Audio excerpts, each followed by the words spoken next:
Radio Anthropocène, à l'écoute du changement global. Bienvenue à toutes et à tous, nous sommes toujours bien installés sur les ondes de Radio Anthropocène. Je suis François de Gasperi et je suis bien accompagné pour ce nouveau mercredi de l'Anthropocène en direct du site Truffaut à l'occasion de la Semaine du climat organisée par la mairie du 1er arrondissement de Lyon. Au programme, 1 heure de discussion pour réfléchir ensemble au dérèglement climatique et plus spécifiquement à la question de la redirection écologique des villes et des territoires à travers un échange polyphonique qui réunit des scientifiques, des faiseuses et des politiques. Un subtil mélange. Pour ce faire, j'ai le plaisir d'être en compagnie de 3 invités. Je vais commencer par vous, Wolfgang Kramer. Bonjour. Bonsoir. Alors, vous êtes géographe de formation, directeur de recherche au CNRS, à l'Institut méditerranéen de biodiversité et d'écologie marine et continentale à Aix-en-Provence. Vous êtes aussi contributeur du GIEC depuis 1995 et en dernier lieu comme auteur de l'introduction du volet du groupe de travail 2 du 6e rapport de 2022. Et vous nous aiderez à brosser un constat éclairé sur les enjeux climatiques contemporains. Madeleine Mahler, bonjour. Bonjour. Alors vous êtes directrice adjointe chez Passagers des Villes, une agence urbaine qui réunit une équipe pluridisciplinaire d'architectes, d'urbanistes et de paysagistes et qui vise à construire l'urbanité des territoires. Et vous nous aiderez à apporter un regard précieux sur la fabrique de la ville contemporaine. Et enfin, de Sylvain Godineau, qui nous fait aussi le plaisir d'intervenir sur notre antenne. Sylvain Godineau, bonsoir. Bonsoir. Vous êtes élu de la ville de Lyon, 2e adjoint chargé de la transition écologique et du patrimoine. Vous avez notamment la charge de la politique de résilience de la ville et du plan d'action climat, air, énergie territoriale. Et nous reviendrons avec vous sur votre manière d'envisager la mise en transition de la ville de Lyon, notamment à travers le plan Lyon 2030. Alors j'aimerais qu'on commence cet échange par quelques éléments de constat, non pas pour tomber dans le catastrophisme, mais simplement par rigueur scientifique pour se mettre d'accord sur les termes de l'échange. Wolfgang Kramer, à ce titre, est-ce que vous pourriez nous apporter quelques éléments de constat sur cette crise climatique en cours ? Qu'est-ce que vous retenez par exemple du dernier rapport du Haut Conseil pour le climat qui est apparu récemment, la semaine dernière si je ne m'abuse ? Oui, en fait, si on essaie d'éliminer le catastrophisme du discours sur le climat, ça rend déjà les choses un peu difficiles, parce qu'on est actuellement dans une situation où, depuis des décennies, pour rappel, le GIEC a été créé en 1988, on faire une synthèse du savoir scientifique qui n'arrête pas de constater qu'on n'est pas dans une trajectoire vers un monde qui correspond à l'accord intergouvernemental qui a été signé en 1992 à Rio sur le climat. À l'époque, on avait dit qu'on veut faire tout ce qu'on peut faire pour éviter le changement climatique de nature dangereuse. Et ce que le Haut Conseil pour le climat décline d'une façon très compétente et très chiffrée pour la France. C'est le cas à l'échelle nationale et également à l'échelle de la planète, qu'on n'est pas en route pour éviter les grandes catastrophes. Et aussi, ce qu'il faut retenir, je crois, même en tant que petite introduction, c'est que le changement climatique, ce n'est pas un problème local, c'est un problème de la planète.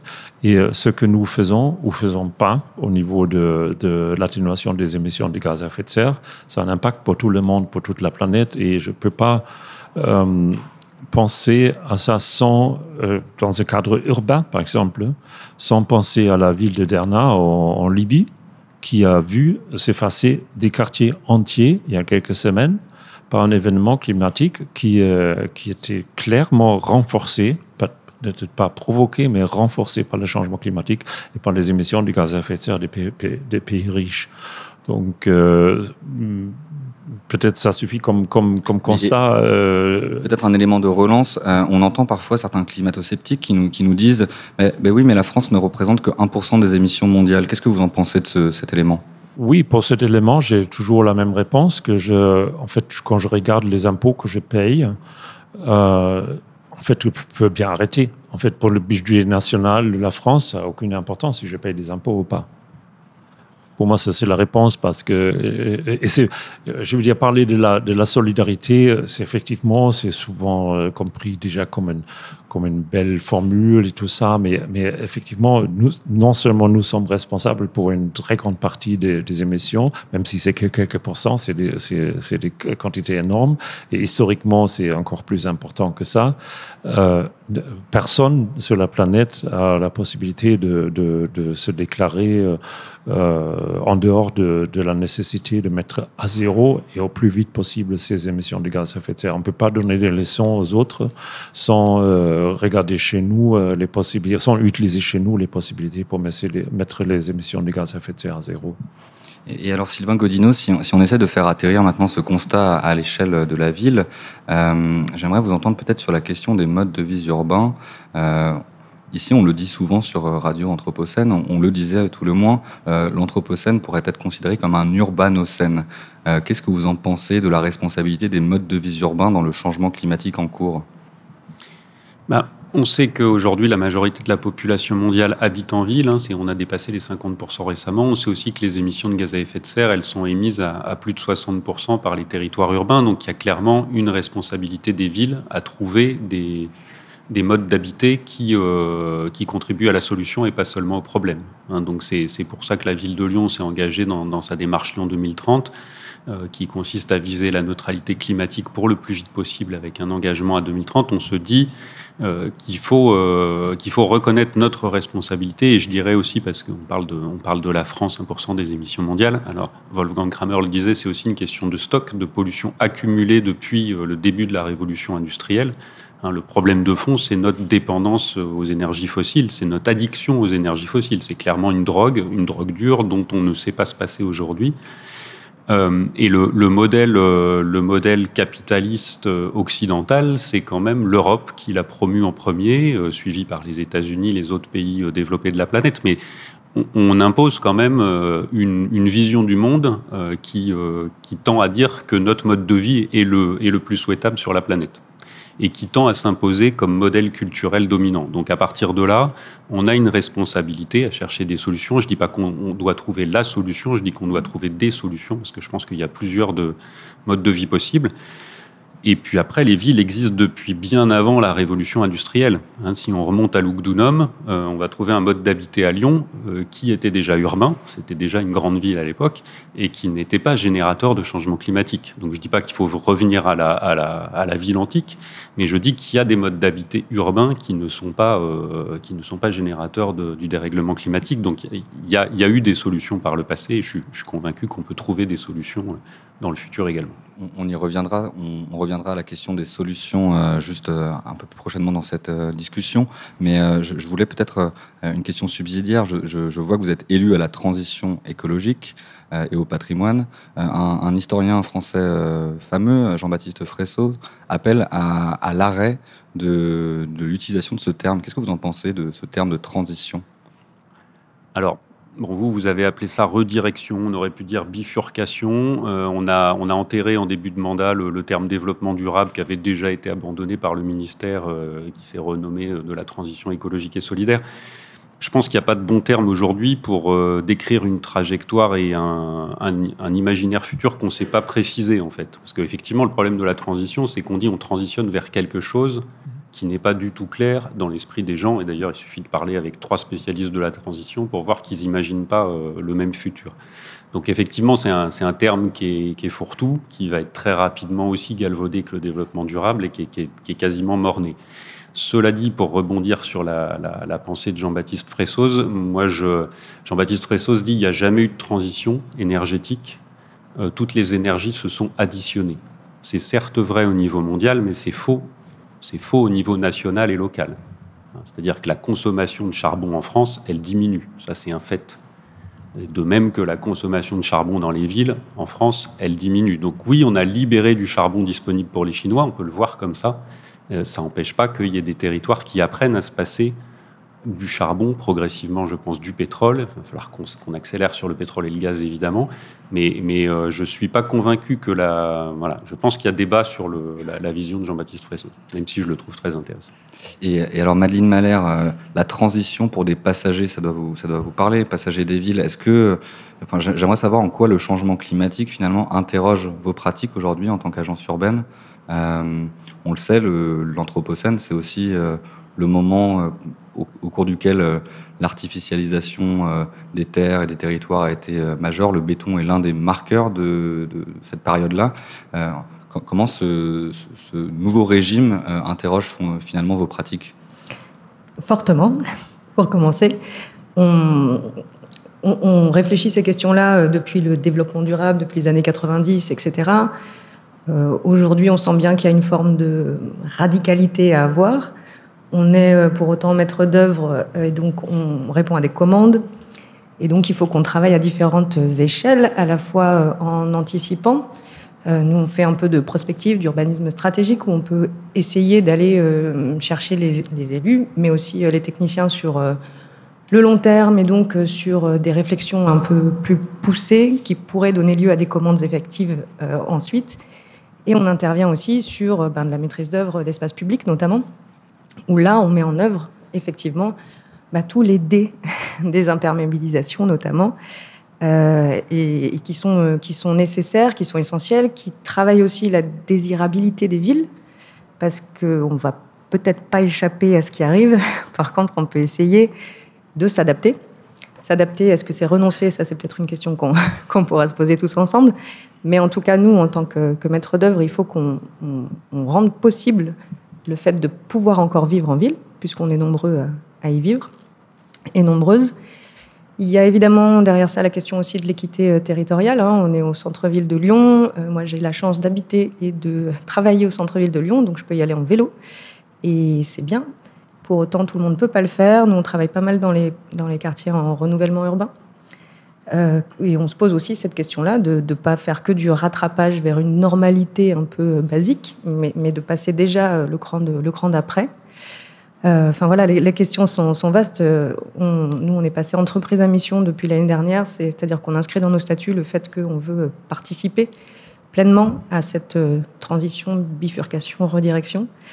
Et certains radicaux, je vais le dire comme ça entre guillemets, mais appellent à l'arrêt des constructions. Vous en pensez quoi, vous Alors que dans le même temps, un certain élu régional nous faisait l'appel pour arrêter finalement la zéro artificialisation nette.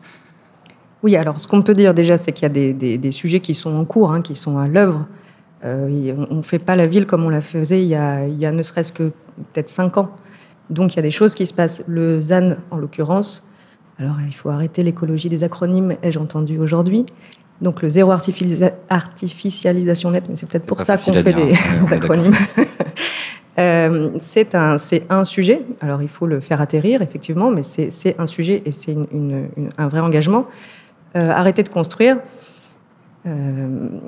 ça pose la question de la façon dont est financée la ville aujourd'hui.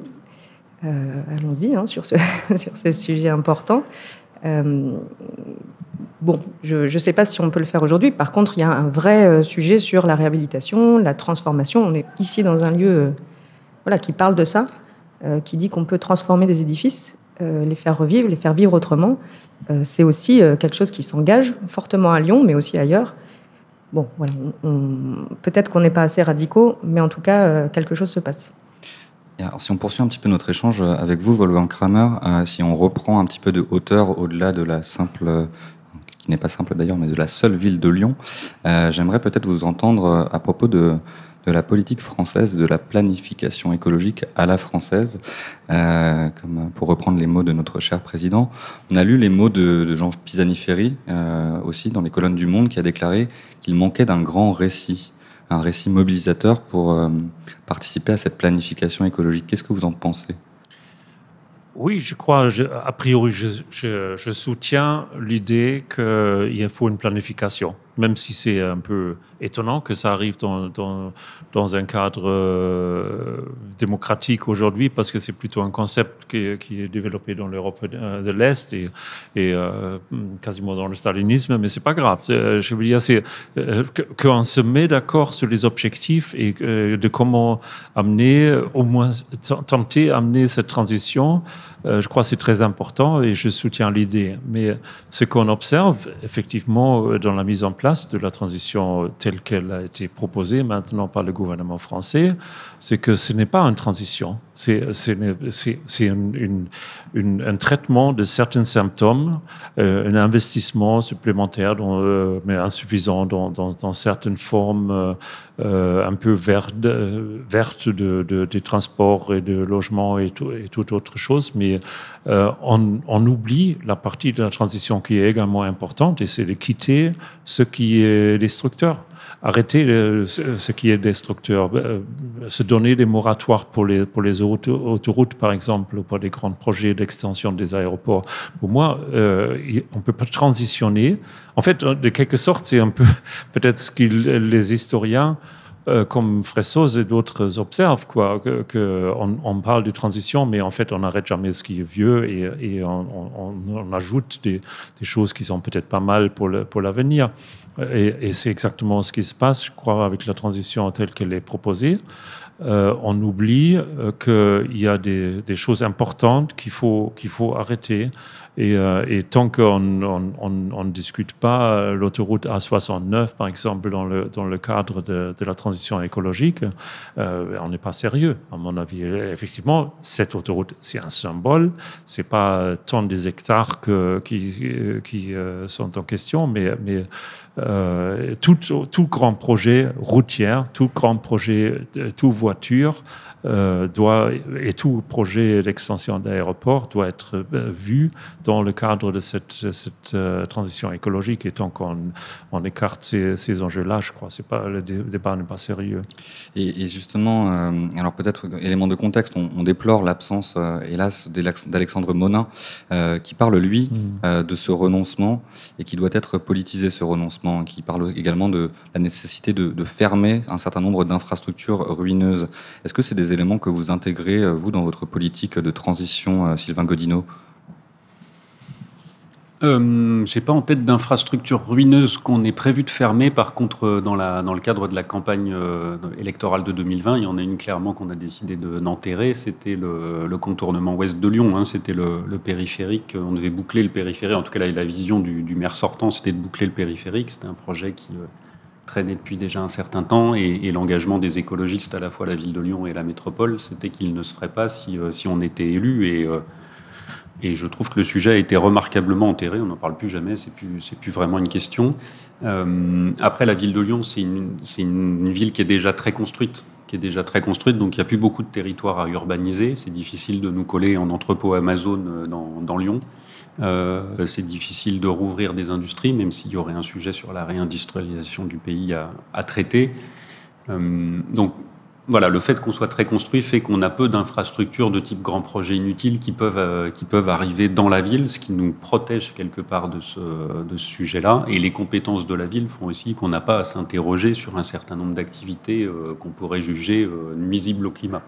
Et peut-être au-delà de peu de nos compétences de dire telle entreprise bancaire qui continue à financer le charbon, on aimerait qu'elle dégage du territoire lyonnais. Par exemple, on ne l'a pas posé comme ça. On n'est pas allé voir les grandes banques françaises qui sont épinglées par les ONG pour continuer à financer le charbon en leur disant « votre politique ne nous convient plus ».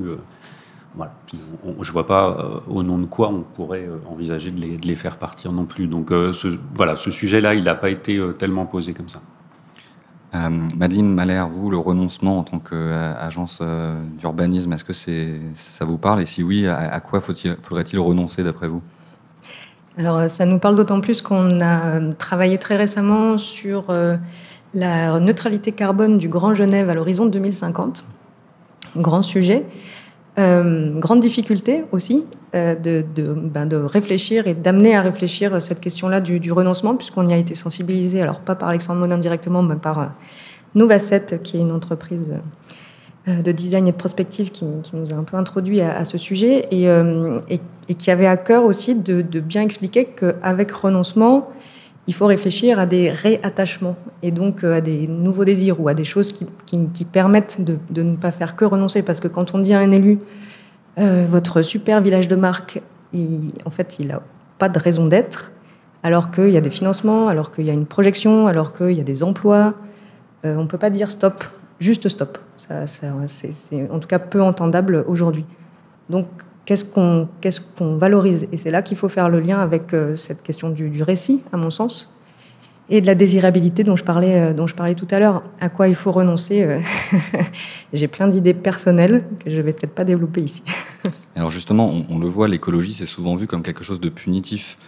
Et comment on construit finalement de l'acceptabilité sociale dans la transition, et même plus que de l'acceptabilité, comment on invente, pour reprendre vos mots, Madeleine Mahler, de la désirabilité de la redirection écologique, et comment finalement on fait de l'écologie quelque chose de confortable. L'un, l'autre, l'une. Je peux commencer. Enfin, je pense que l'essentiel du mandat qui se joue actuellement à la ville comme à la métropole se passe sur 2 sujets qui sont le report modal des mobilités, avec notamment le développement des transports en commun et du vélo, et de la marche à pied, enfin de tous les modes sauf la voiture individuelle.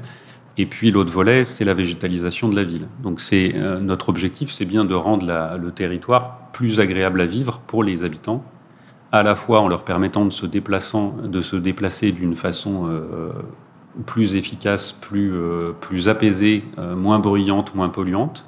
Donc meilleure qualité de l'air, moins de bruit, efficacité du déplacement. Enfin, aujourd'hui, si le vélo a un tel succès, c'est pas juste parce que ça émet pas de CO2, c'est d'abord parce que c'est le mode de déplacement le plus rapide et le plus agréable dans tout le centre-ville Lyon-Villeurbanne. Enfin, vous battez tous les autres modes de transport, c'est vachement plus sympa à faire que d'être enfermé dans un habitacle sur 90% du temps. Donc la ville, elle est plus agréable à vivre quand on se déplace en vélo que quand on est dans un bouchon en voiture aujourd'hui. Et de la même façon, la ville végétalisée, elle est plus agréable que la ville minérale. Donc on est bien en train de construire une ville plus agréable à vivre. C'est bien ça qu'on est en train de faire. Je voulais revenir, si vous le permettez, sur planification écolo et récit, pour dire que pour moi, ça n'a strictement rien à voir.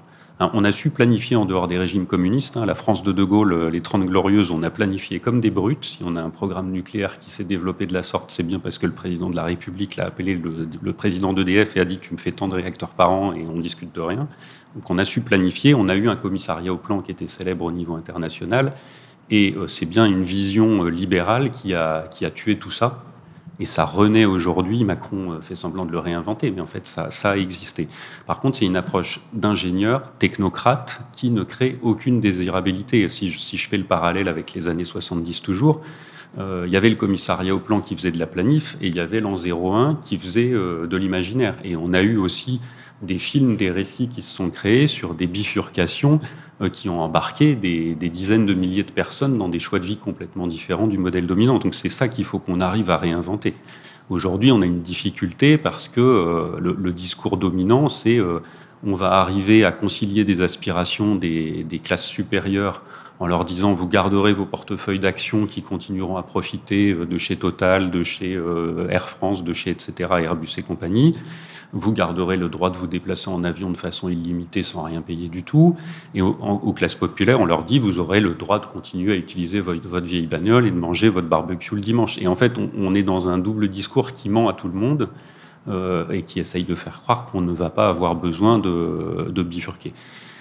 Autre point que je voulais souligner, adaptation versus atténuation, on ne peut pas choisir.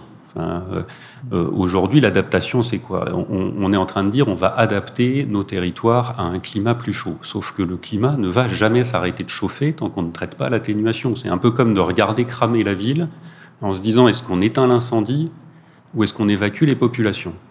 Vous n'avez pas le choix, il faut faire les deux à la fois. Soit vous laissez l'incendie se propager à toute la ville et vous avez une planète, pour reprendre mon exemple, qui est brûlée. Là, actuellement, on est en train de constater que les territoires des tropiques vont devenir inhabitables. On va passer les 50 degrés régulièrement, on va avoir des températures qui deviennent mortelles pour la population, ils vont devoir fuir ces territoires.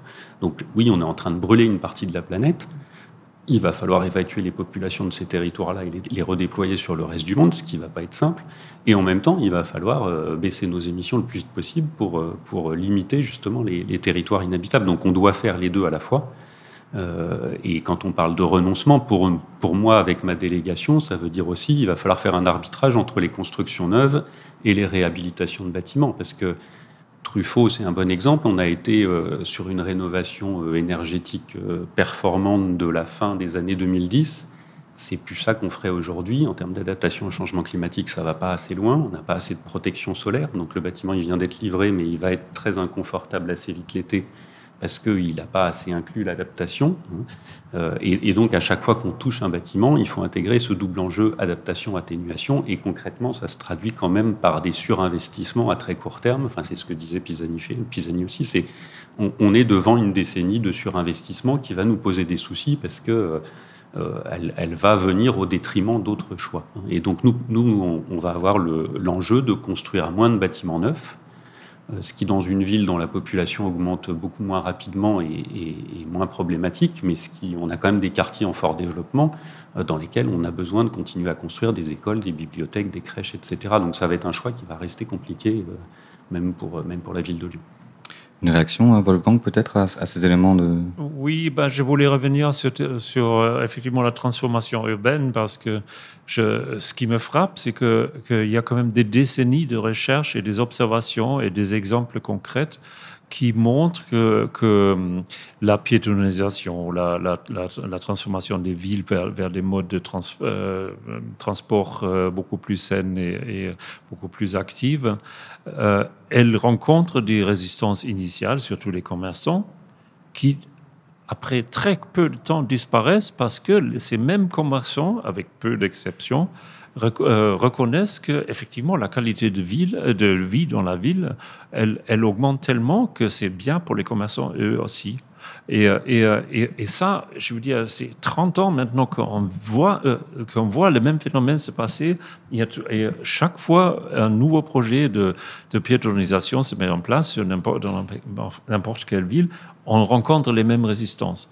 Et pour moi, en tant que chercheur, ça me pose question, comment on fait la recherche? Parce que si même à ce niveau-là, les conclusions, les choses qu'on observe ne sont pas vues, ne sont pas acceptées pour les nouveaux projets vers la transformation, effectivement, c'est très étonnant. Mais vu de l'extérieur, j'ai l'impression que effectivement, Lyon a fait une sacrée transformation les derniers temps. Évidemment, il faut aller beaucoup plus loin. J'imagine que la mairie, c'est le premier lieu où on reconnaît ça. Mais il y a des récits positifs à trouver dans les villes, et il y a aussi d'autres récits positifs à trouver pour la transformation, par exemple dans le monde d'agroécologie et dans le bâtiment en général, et même dans le secteur industriel. La personne n'a un intérêt qu'on produit des choses inutiles qui sont jetées. C'est pas dans l'intérêt de la population de le faire. Donc arrêtons-nous ça. Et là encore, il y a un récit positif avec la transformation qu'on peut développer et faire avancer d'une façon systématique. Et encore une fois, ça c'est un point qui n'est pas du tout traité par la fameuse transition écologique proposée par le gouvernement français, et non plus d'ailleurs dans d'autres pays en Europe. Vous comprenez bien, je suis de l'origine allemande, et on a les mêmes soucis en Allemagne, parce qu'on a une situation gouvernementale où les poids lourds du secteur industriel ont visiblement un beaucoup plus grand impact sur la politique concrète, par exemple sur les transports, que la population et les intérêts des personnes qui sont en mobilité. Alors Madeleine Mahler, est-ce que vous sentez, vous, une sensibilité croissante auprès de vos commanditaires et auprès des destinataires des projets à qui vous vous adressez? Et si oui, comment on embarque les habitants pour construire avec eux cette désirabilité écologique? Alors déjà, on ne travaille pas avec la région Auvergne-Rhône-Alpes, donc on sent un peu plus de conviction par ailleurs. Oui, alors... dans les cahiers des charges, dans les appels d'offres, on a forcément à un moment le mot de transition. On n'a pas bifurcation, on n'a pas redirection, pas encore. Mais par contre, on a encore développement durable, beaucoup. Voilà, c'est un vocable. Et derrière ça, se mettent différents niveaux d'ambition, on va dire. Voilà, moi je suis pas à même de juger ces parcours-là. Par contre, nous, notre rôle aussi, c'est d'essayer de proposer à chaque fois et d'être convaincant sur des façons de faire autres que celles qui sont dans le cahier des charges pur et dur. Donc là, voilà, on essaye ça. Hein. On a un bâton de pèlerin aussi. On est maître d'œuvre, donc je le disais, on répond à des commandes. Donc on est un petit peu entre deux. C'est difficile de faire autre chose que ce qu'on nous a demandé de faire, mais pour autant, il faut faire le pas de côté à chaque fois, et on essaye de le faire. Sur l'acceptabilité, c'est pareil. De toute façon, je ne pense pas que la transition écologique soit confortable. Donc, à un moment donné, il faut aussi aller dans le dur. Ça dépend si on travaille au centre-ville de Lyon ou si on travaille, encore une fois, et sans stigmatiser, dans les quartiers populaires ou même juste à l'extérieur de la ville-centre. Hein. C'est pas, on ne rencontre pas les mêmes appétences. Par contre, c'est pas les mêmes termes, mais quand on parle de santé des enfants, il n'y a pas de sujet. Quand on parle d'alimentation saine, il n'y a pas de sujet. Quand on parle de qualité de l'air, vous en parliez, il n'y a pas de sujet non plus. Les moyens à mettre en œuvre sont parfois un peu mal vécus, parce que vécus comme imposés et non respectueux du choix individuel.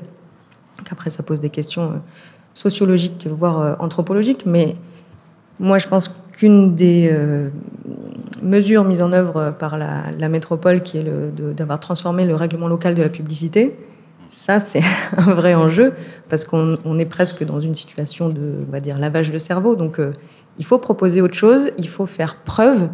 Alors, effectivement, même quand on fait preuve de piétonisation, ça ne convainc pas. Mais pour autant, nous, ce qu'on peut faire, c'est faire la preuve que on peut vivre mieux dans un quartier qui est aménagé d'une façon qui n'est pas toujours la même partout, qui doit s'adapter, mais où on peut faire courir ses gamins en bas de chez soi. Je crois que là, ça peut convaincre.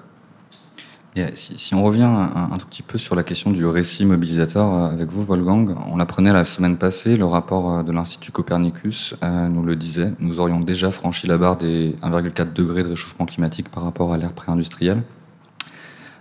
Et pourtant, le climato-scepticisme et son pendant, le climato-rassurisme, essaiment encore à en voir les contestations croissantes de faits scientifiques, des travaux de chercheurs sur les réseaux sociaux.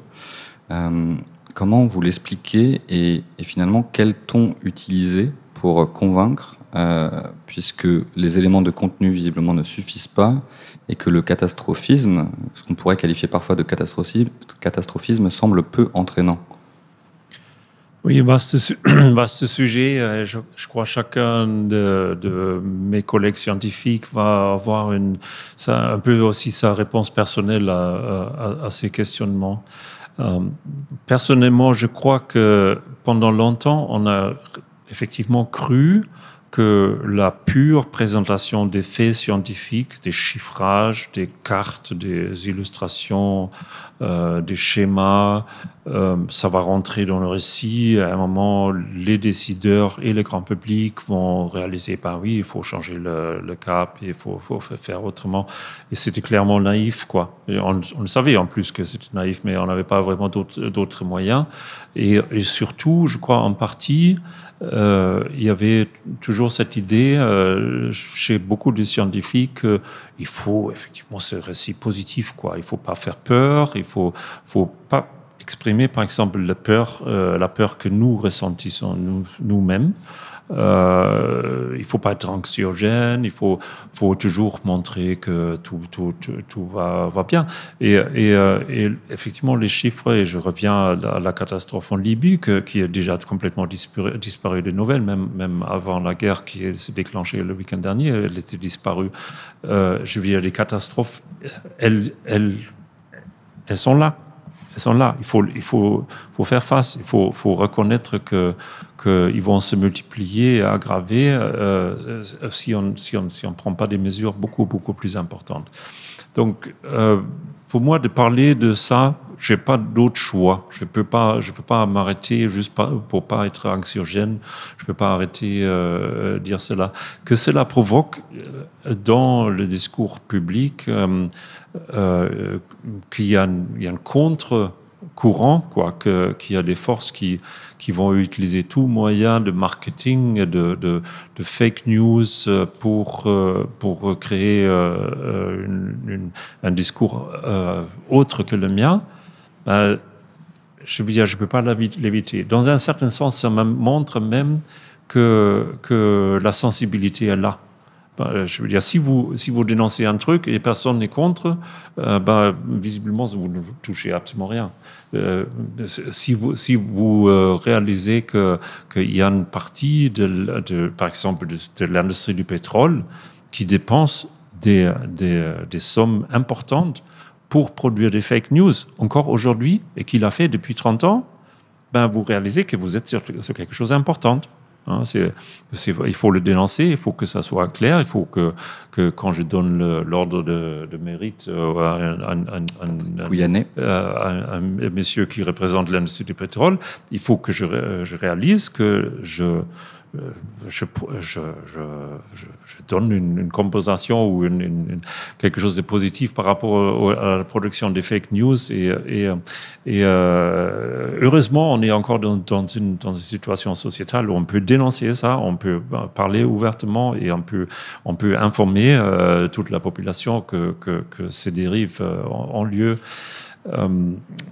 Après, j'ai pas de solution magique. Je crois l'engagement qu'on voit chez un grand nombre de mes collègues scientifiques d'aller, par exemple, au-delà de pure présentation des faits et de s'engager, par exemple, dans la lutte contre certains projets climaticides ou autrement mauvais pour l'environnement. J'ai un grand respect, j'essaie de soutenir à fond cela. J'espère, je n'ai pas de preuves, j'espère que ça crée un autre débat dans la place publique pour tout le monde, que peut-être notre crédibilité par rapport à nos propres récits, nos propres constats, soit encore mieux reconnue.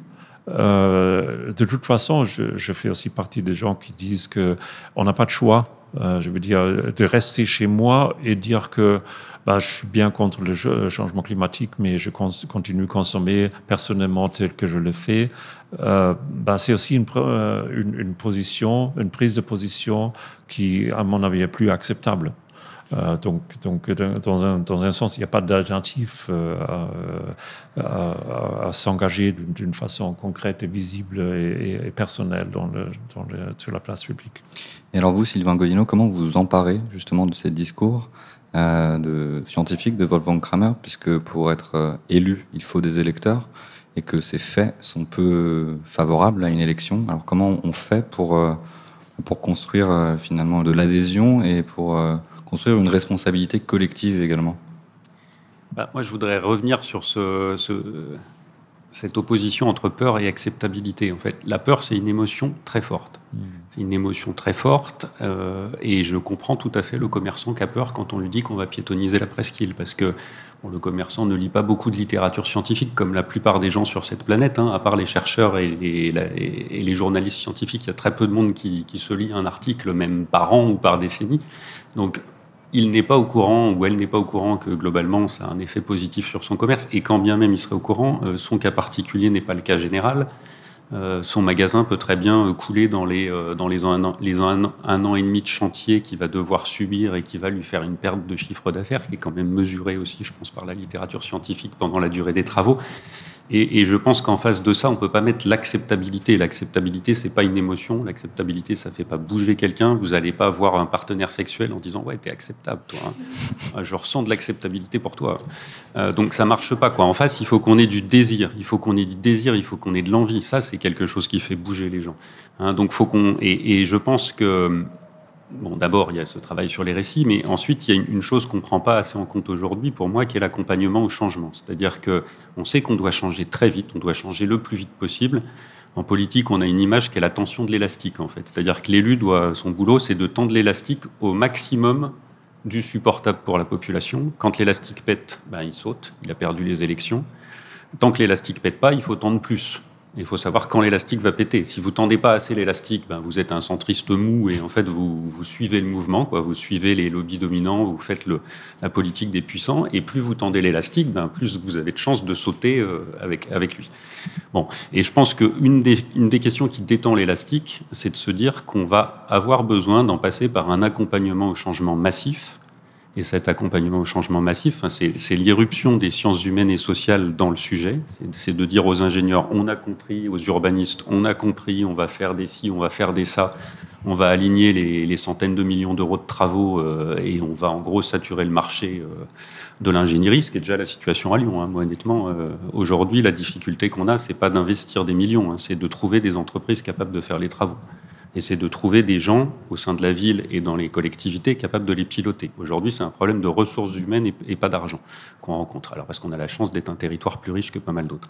Mais donc, sur cette question d'accompagnement au changement, je pense que sur la mobilité notamment, on n'est pas encore au bon volume de soutien de la population. Il y a plein de gens qui sont prêts à changer si on les aide. Par contre, ils ne vont pas lire la littérature scientifique, ils ne vont pas aller surfer 10 heures sur Internet pour se taper 10 sites internet d'intermodalité et voir la meilleure solution pour eux. Ils ont besoin que des spécialistes qui ont fait ce boulot, qui s'y connaissent en sciences humaines et sociales, donc qui sont pédagogues et qui sont malins dans leur approche, leur disent comment faire et les aident à franchir le pas. Et je pense qu'en fait, une des choses qu'on doit faire absolument rapidement, c'est intégrer le fait que ça coûte de l'argent. Ça crée de l'emploi. Alors, c'est un peu moins le sujet de créer de l'emploi en ce moment, mais ce qui est clair, c'est que ça coûte de l'argent et ça coûte de l'argent public. Donc, avec l'Agence des mobilités, là, dès 2024-25, on va avoir un fort renforcement du Conseil de la métropole sur la mobilité. Je pense que de la même façon, il faut qu'on le développe sur l'alimentation, qui est un autre levier qui est immédiatement mobilisable. Si on veut que les ménages acceptent une alimentation beaucoup plus végétale, c'est pas en leur répétant que ça enlève les cancers. Enfin, si ça marchait, ce truc-là, on devrait tous arrêter de fumer. Et il y a encore pas mal de fumeurs. Donc, encore une fois, c'est pas l'information rationnelle qui permet aux gens de changer, c'est le fait qu'on se penche sur leur cas particulier, qu'on leur prenne la main et qu'on les accompagne pendant un temps. Et je pense que sur l'alimentation, sur la mobilité, sur la rénovation de l'habitat, on a la possibilité d'aller très très vite, beaucoup plus vite qu'on ne le croit aujourd'hui, à condition d'accepter de mettre des troupes, en fait, des bataillons de gens dont c'est le métier. Donc ça veut dire que mon message, c'est aussi un message d'encouragement aux jeunes. Là, on a besoin de spécialistes de la transition, non seulement dans les métiers de l'ingénierie, et aujourd'hui on en manque cruellement, mais aussi dans les métiers des sciences humaines et sociales. Je voulais vous demander, Madeleine Mahler, est-ce que vous avez été accompagnée au changement dans votre pratique ? Non, plus sérieusement, on parle d'évolution de mode de vie et de pratique. Je voulais savoir comment le changement global donc, a bouleversé votre manière de concevoir des projets urbains. Vous avez, chez Passagers des Villes, conçu plus de 500 projets en France et en Suisse. Finalement, qu'est-ce que ce serait que les formes urbaines pour la ville de demain, fortes de tous ces projets, ces savoirs et apprentissages que vous avez acquis ? Comme je disais tout à l'heure, les formes urbaines, elles sont multiples parce qu'elles sont. Une forme urbaine, c'est une forme humaine. Ce sont des gens qui vivent là. Notre métier est un peu délicat parce qu'on doit projeter pour des gens qui ne seront peut-être plus là. Encore une fois, je parle de renouvellement urbain, mais quand on va aux Minguettes et quand on dit, on va faire de la rénovation urbaine pour dans 10-15 ans, il y a beaucoup de gens qui nous répondent, moi, je serai mort. OK. Bon, donc il faut composer avec, c'est vrai, qu'il faut composer avec ce dialogue-là. Donc j'ai pas envie de parler de forme urbaine figée, j'ai envie de parler d'ambiance, j'ai envie de parler de la capacité à être dehors, sous des températures chaudes, encore une fois, laissant les enfants jouer dehors parce que il fera peut-être un peu plus frais le soir, donc on va décaler sans doute nos rythmes, donc il faut pouvoir prévoir ces sujets-là. J'ai envie de parler de confort dans les logements, d'hiver comme d'été.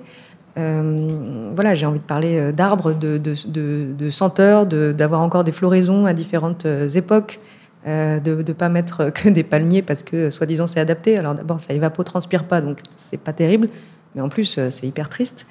Donc j'ai envie de parler de biodiversité urbaine comme on parle de biodiversité animale et humaine. Et c'est ça aussi qui fait la ville. On est à Lyon, c'est une ville en mouvement permanent, ça ne s'arrête pas la ville. Donc, et on a besoin de cette effervescence-là, qui ne veut pas dire forcément construire, qui veut dire transformer, adapter. En fait, c'est peut-être ça la ville, c'est de demain, entre guillemets, c'est peut-être une ville plus souple, qu'on peut plus et mieux adapter sans tout avoir à démolir pour reconstruire.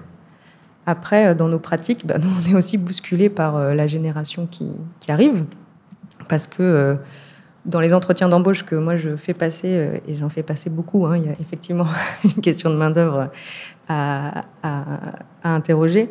les jeunes les étudiants en sortie d'école sont très, très, très, très motivés. Donc, ça donne aussi envie et confiance. Et puis, pour reboucler avec un petit clin d'œil dans le cadre de l'Agora 2030, donc c'est on va dire le collectif qui a été appelé par la ville de Lyon pour participer à la neutralité carbone en 2030. On avait pas mal d'échanges sur ces temporalités. On a envie d'aller vite, on ne sait pas comment, on n'a pas envie de se confronter. Et il y a quelqu'un dans l'Assemblée qui disait « Moi, je suis passé d'éco-anxieux à éco-vénère ». J'ai bien aimé la formule et je la redis tout le temps. Mais c'est pour dire que en fait, la nécessité, c'est celle de la mise en action. Voilà. Alors, il faut éviter les maladaptations. Enfin, on a toujours plein de précautions. Mais quand même, allons-y, on est obligé, vous le disiez, on n'a pas le choix. Allons-y, et c'est ce qu'on fait au quotidien dans la ville. Et à ce titre, Sylvain Godino, est-ce que vous pouvez nous dire quelques mots de cette démarche justement de Lyon 2030 et de cette vision d'une ville souple et adaptable et malléable, je ne sais comment le formuler?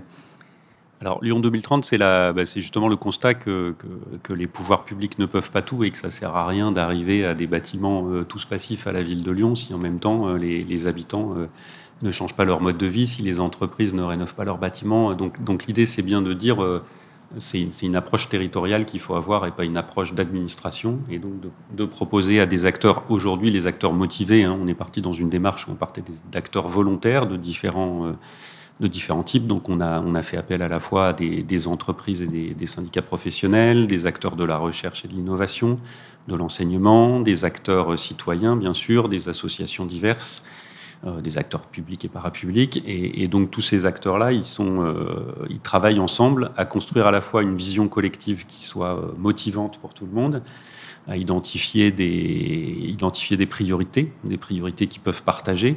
Et en même temps, ils travaillent à des pistes d'action immédiates, parce que l'enjeu, c'est d'agir tout de suite, comme on vient de le dire. Ce qui redonne espoir, c'est l'action. Ça, c'est clair que...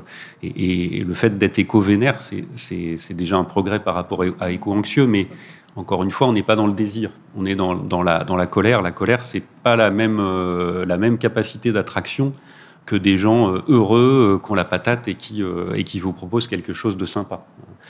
Donc, il faut qu'on arrive on a besoin de militants qui sont dans la lutte, ça c'est clair. On a besoin de lutter contre un certain nombre de lobbies. Donc, il y a besoin de combattants. Il y a besoin aussi de gens qui font adhérer la population parce qu'ils ont des propositions d'action désirables et concrètes. Et donc, le pendant de la vision collective, c'est des conventions de partenariat entre la ville et chacun des acteurs pour dire par quoi on commence, est-ce qu'on peut faire des choses ensemble. Et puis, j'espère que demain, il y aura des conventions de partenariat ou des partenariats informels entre tous les acteurs de la démarche. Donc, typiquement, un acteur du fret, de la logistique, va pouvoir proposer une solution à un acteur qui a des besoins de mobilité qu'il ne savait pas traiter. De la même façon, on a des spécialistes de la rénovation, de l'aménagement, de l'urbanisme qui vont amener des solutions à d'autres acteurs qui se disent comment j'embarque ma direction générale dans un projet de travaux. Donc l'idée, c'est aussi de faciliter des passerelles et de créer du lien, parce qu'une des choses qu'il faut qu'on développe, c'est le lien entre tous ces acteurs. Ce lien-là, d'ailleurs, on n'a pas encore évoqué la question de la résilience, mais je pense qu'on va au-devant d'un certain nombre de crises. Les crises, on sait qu'elles vont se renforcer avec l'aggravation de la crise globale planétaire. Et ce qui va nous permettre de résister aux crises, c'est notamment le lien entre tous les acteurs. C'est ça on a vu pendant le Covid qu'il y avait un enjeu majeur autour de cette question de lien, le lien entre les habitants. Et on voit bien que nos grands territoires urbains, ils sont particulièrement vulnérables sur ce sujet-là par rapport à des villages où tout le monde ne s'apprécie pas, mais en tout cas tout le monde se connaît. Vous n'allez peut-être pas laisser crever la mamie d'à côté dont vous n'avez pas de nouvelles depuis 15 jours, qui est votre voisine depuis 10 ans dans un village. Dans un immeuble, il est tout à fait possible qu'on se rende compte 3 mois après qu'elle est décédée. Donc on a cette question du lien à renforcer dans les villes. Et Lyon 2030, ça y participe comme d'autres démarches qu'on conduit. Alors, je ne veux pas nous faire retomber dans l'angoisse, mais je voulais discuter avec vous, Wolfgang. On discute d'une inflexion de nos modes de vie collectifs comme un moyen de remédier au changement global qui est en cours.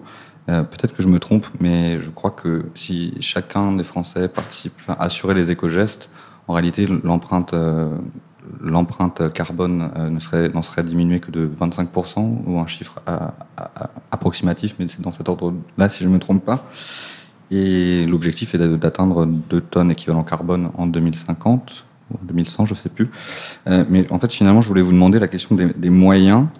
et des modalités d'action. Est-ce que le changement et l'inflexion des modes de vie est suffisant, sachant que, comme vous le disiez tout à l'heure, il y a des criminels climatiques, il y a des grandes infrastructures et des industries qui contribuent et qui continuent d'augmenter leurs investissements dans des projets écocidaires et qui, en fait, sont actuellement, potentiellement d'ailleurs, sont poursuivis au pénal pour un climaticide, comme c'est le cas de Total. Oui, je n'ai pas le chiffre exact non plus pour les éco-gestes, mais c'est clair que c'est limité, mais en même temps, c'est très important. C'est comme avec la question initiale sur le rôle de la France au niveau planétaire. On ne peut pas lâcher sur une partie du problème juste parce que la contribution est inférieure à d'autres. Donc, les éco-gestes sont hyper importantes. Aussi parce qu'il n'y a pas que le climat quand même qui compte. Il y a des ressources d'autres qui sont limitées et beaucoup de nos activités ont aussi un impact sur la biodiversité, par exemple, qui est également importante, indépendante du changement climatique. Donc, la première partie de la réponse, c'est effectivement les éco-gestes, le tri des déchets, la réduction des déplacements en voiture ou en avion,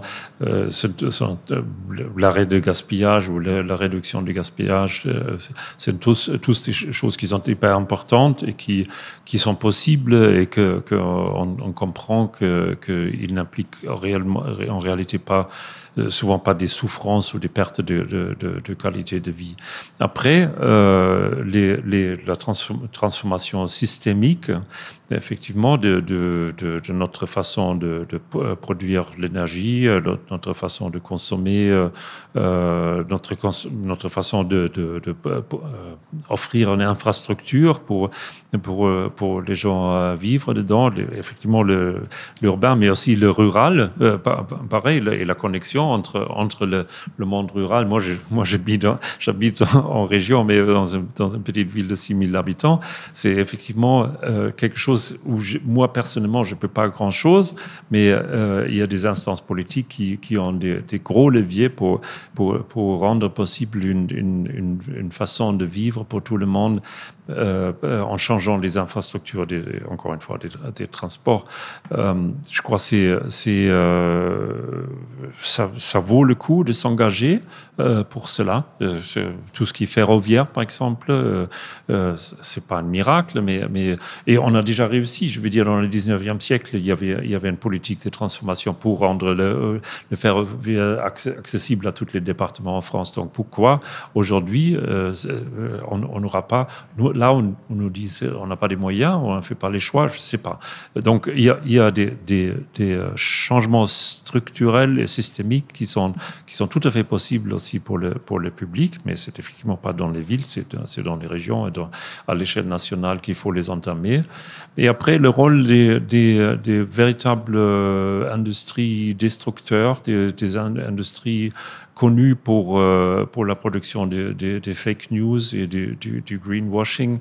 J'ai pas de moyen miracle à résoudre ce problème-là, mais encore une fois, utilisons-nous l'espace public pour le dénoncer. Soyons-nous clairs dans toute notre communication. Si quelque chose est financé par l'industrie du pétrole, il y a peut-être un problème. Ça concerne aussi le monde de la recherche. Il faut pas l'oublier. Une grande partie de la recherche dans les établissements publics en France et ailleurs est financée par l'industrie climaticide. Il y a plein de chantiers, mais on n'est pas sans moyens à se battre. Je crois on peut faire des progrès importants aussi dans ces domaines-là. Alors le temps avance, hélas, trop vite, mais j'aurais peut-être une dernière question commune à vous, Sylvain Godino et Madeleine Mahler. On le voit, il y a des modalités de lutte et d'action qui essaiment et qui font florès de plus en plus et qui se radicalisent dans une certaine mesure. Des scientifiques, aujourd'hui, se disent en rébellion, s'attachent à des portes de banques, etc. L'État a été condamné pour inaction climatique. Alors, à quand des urbanistes, des architectes, des politiques qui s'enchaîneraient pour lutter contre le changement climatique? C'est une boutade, mais pas tant que ça. Je ne suis pas très grève de la faim, je dois bien vous le dire. je saurais pas faire. Non, alors c'est une révolution douce ou une révolution trop douce, mais il se passe vraiment des choses. Je vous le disais. Nous, les jeunes archis, les jeunes urbas qui viennent chez nous, ne cautionnent pas et peuvent poser le stylo quand ils se sentent heurtés dans leurs valeurs. Donc c'est pas sur l'espace public, mais il se passe des choses. Et je crois que les urbanistes prennent la parole, et les architectes aussi. Donc voilà, il y a le collectif pour une frugalité heureuse et créative. Voilà, il se passe des choses. C'est peut-être pas assez médiatique, mais il s'en passe. Sylvain Gaudino, un dernier mot de sur la désobéissance civile, je pense que les écologistes ont un certain actif à leur crédit. On n'a pas inventé le sujet hier. Après, je suis pas sûr que ce soit le fait de s'enchaîner pour les politiques qui soit la meilleure tribune. On a accès aux médias, on a d'autres façons de promouvoir le débat public. Je pense que effectivement, il y a besoin d'exposer l'urgence de la situation, de demander une amplification, enfin une bifurcation plus forte, on va dire, une amplification de l'action. Il y a une grande difficulté à trouver une chose facile à faire, en fait. Je pense qu'il y a tellement de choses à transformer que c'est difficile de savoir par quoi commencer. Donc après, chaque acteur politique joue à son niveau. Moi, je joue au niveau local, donc je travaille le plan de travaux, la sensibilisation des habitants lyonnais. J'ai des amis députés ou sénateurs qui vont travailler le cadre des lois nationales. On a besoin que le niveau européen change, parce qu'aujourd'hui, il ne suffit pas qu'on dise Total assassin, il faut encore contraindre une multinationale sans pour autant qu'elle quitte le pays, parce qu'on ne va pas se cacher qu'il y a des enjeux de souveraineté nationale qui sont très présents derrière les enjeux énergétiques. Donc on serait très embêté que ce soit une compagnie saoudienne ou chinoise qui nous fournisse 100% de notre énergie. On voit bien avec la crise en Ukraine et la crise énergétique que la dépendance totale à des entreprises d'autres pays est aussi un problème. Donc on a besoin de l'échelle internationale aussi, donc on a besoin des négos internationales sur le climat, on a besoin d'un traité sur les combustibles fossiles, on a besoin de tout ça, et donc il faut tout faire à la fois, en fait. Moi je pense qu'on a besoin que les scientifiques s'enchaînent, on a besoin que des entreprises refusent de faire un certain nombre de choses, et de la même façon on a besoin qu'il y ait des élus qui claquent la porte quand ils ne sont pas d'accord avec l'autorité suprême, on va dire, ou qui mène des initiatives locales. Je pense qu'il faut tout faire à la fois. Et c'est une fin de journée sur les ondes de Radio Anthropocène. J'étais ravi d'animer ce mercredi l'Anthropocène en direct du site Truffaut à l'occasion de la Semaine du Climat organisée par la mairie du 1er arrondissement. Un grand merci à tous les trois, Madeleine Mahler, Sylvain Gaudino et Wolfgang Kramer. Merci beaucoup. Merci. Et à bientôt sur les ondes de Radio Anthropocène. Et je finis avec un mot de la fin. Être écolo rend heureux, comme nous le disait l'économiste du bonheur Francis Munier, comme nous le rappelions au journal de la rédaction. Alors soyons heureux sur les ondes de Radio Anthropocène. Radio Anthropocène. À l'écoute du changement global.